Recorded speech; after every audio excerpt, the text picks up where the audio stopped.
কাবার সাবেক ইমাম আদিল আল কালবানির কয়েকটি বিচ্যুতি নিয়ে অনলাইন বেশ সরগরম। গান, খেলাধুলা ও সিনেমা সম্পর্কে তার দৃষ্টিভঙ্গি যথেষ্টই আপত্তিকর। বিষয়টা দেখে বেশ শক খেলাম।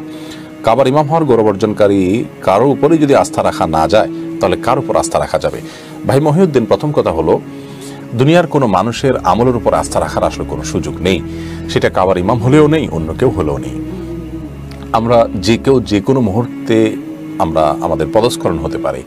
আল্লাহর কত প্রিয় বান্দা বলে সাধারণ মানুষের কাছে পরিচিত প্রতিষ্ঠিত মানুষ এমন কাজে নেমে গেছেন, এমন পথে নেমে গেছেন যা আসলে আল্লাহর প্রিয় বা পছন্দের কোনো পথ নয়।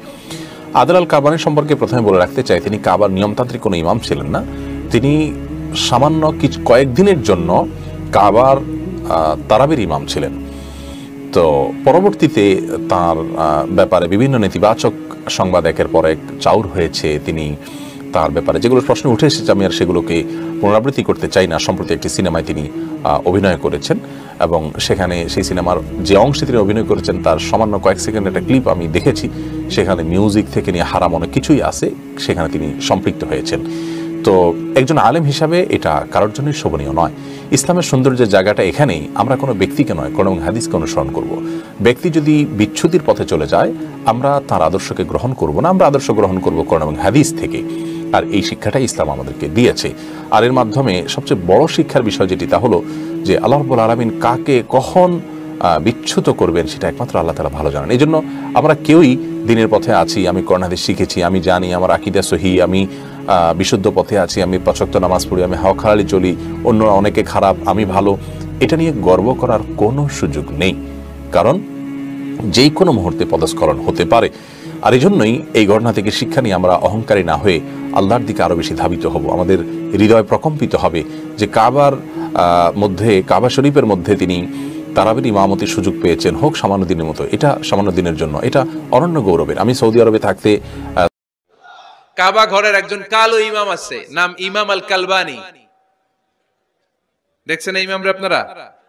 উনি লন্ডনে একটা ইন্টারভিউতে বলেছেন, আমার মায়ের বদদোয়া আমাকে কাবা ঘরের ইমাম বানিয়েছে। লন্ডনে একটা কনফারেন্সে উনি ইন্টারভিউ দিচ্ছিলেন। তো ওনাকে বলা হলো, কাবার সব ইমাম সাদা ইমাম, আপনি কালো মানুষ, কেমনি ইমাম হইলেন? উনি বললেন, আমার মায়ের বদদোয়া আজকে আমাকে কাবা ঘরের ইমাম বানিয়েছে। উনি বললেন, আমি ছোট্টবেলা অনেক বদের হাড্ডি ছিলাম, আমার মতো দুষ্ট আমার এলাকায় কোনো ছেলে ছিল না।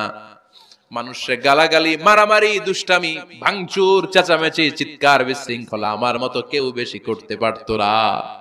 কিন্তু আমার মা ছিল অনেক বড় আল্লাহওয়ালা। আমার মা জানতেন আল্লাহর কাছে দোয়া করার কত বড় পাওয়ার। আমার মা যখন আমার উপর রেগে যেতেন, আমার মা জানতেন রাগের মাথায় বদদোয়া দিলে বদদোয়া কবুল হয়ে যাবে।